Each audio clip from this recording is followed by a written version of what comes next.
With the 10th generation Civic, Honda brought back much of what American fans of the storied compact loved through the years, as well as added a few new wrinkles. Hello, Type A.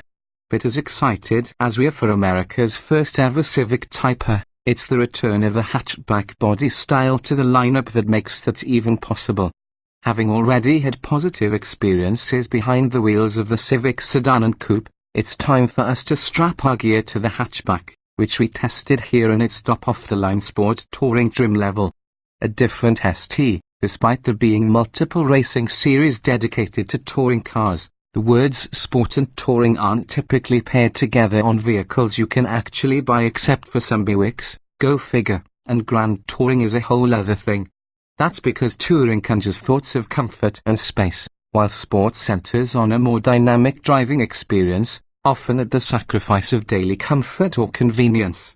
The Civic Sport Touring Hatchback manages to reconcile these seeming incongruities, however, combining fun to drive, comfort, ease of use, and practicality in one package. The Civic Sport Touring we tested in the Sport, which offers a 6-speed manual and available on this trim, does not differ much at all in its chassis tuning from the rest of the lineup, as Honda is saving the significant handling upgrades for the C and Type R models. In fact, only two things change about the driving experience when the Civic goes Sport Touring or Sport: the steering, which is a barely quicker 11.1:1 ratio versus 10.9:1, and its shoes. The Sport models get 18-inch rolling stock compared with the 16 inches on the LX and 17s on the X and EXL Navi. All-season rubber is standard on all trim levels. 1.5 alive. Under the hood of all Civic hatchbacks lives a 16-valve 1.5-litre turbocharged inline-4 engine. Although not required, premium fuel is recommended for the Sport and the Sport Touring, which both have upgraded NOx sensors. Honda claims the higher octane, as well as the center-exit dual exhaust standard on the Sport and Sport Touring, will provide a tiny boost in power. Running premium, the Sport and Sport Touring with the continuously variable automatic transmission CVT make a claimed 180 horsepower at 6,000 revolutions per minute and 162 lb-ft of torque from 1,700 to 5,500 revolutions per minute.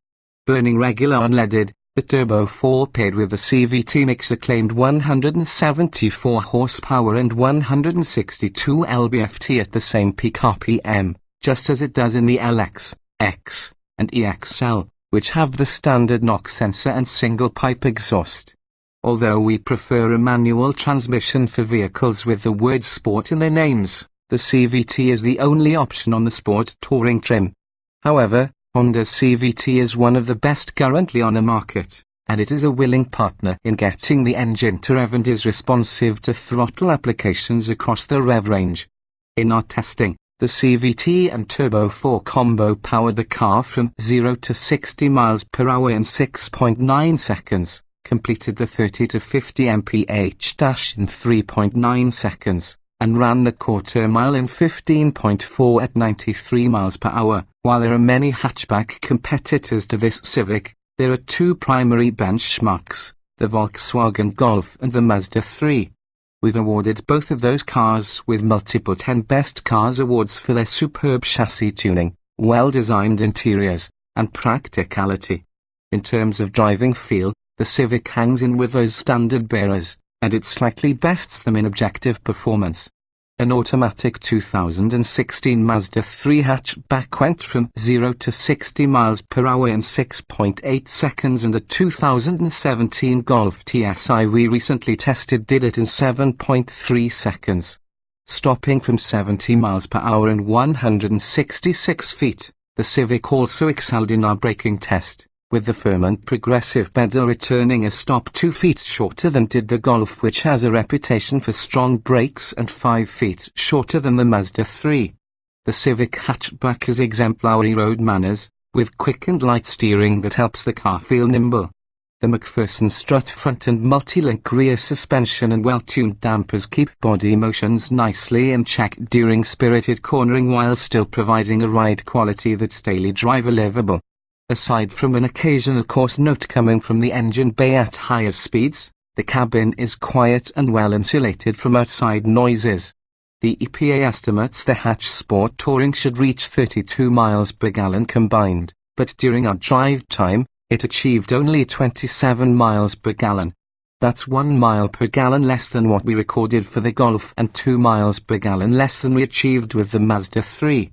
The rundown, compared with the Civic sedan, the hatchback's wheelbase is the same, while overall length is down by 4.4 inches. But the 5-door offers 23 cubic feet of stowage behind the folding rear seats, a marked improvement over the sedan's 15 cubic foot trunk. Our car wore an MSRP of $29,175, with the major differences between the Sport and the Sport Touring being technology and interior upgrades extensive enough to warrant a price $6,200 more expensive than a CVT Sport. All Sport Touring hatchbacks include proximity entry and push-button start as well as remote start, an 8-way power driver's seat and 4-way power passenger seat, and navigation with voice control. It also gets the Honda Sensing group of safety technologies: lane keeping assist, automated emergency braking, and adaptive cruise control, plus moving guidelines on the backup camera display, LED lighting with automatic high beams, heated side mirrors with LED turn signal repeaters, and rain-sensing windshield wipers. This Civic also packs heated front and rear leather seats, a 12-speaker sound system, dual-zone automatic climate control, and a 7.0-inch touchscreen with Apple CarPlay and Android Auto capability. Inner thoughts: the cabin is well built, comfortable, and offers good overall visibility, but the interior's multiple layers, textures, and materials make for a somewhat disjointed aesthetic that might be an acquired taste, as might be the exterior styling. Many of us dig the Racer McMeets practical box look, but we understand how it may be too much for some folks.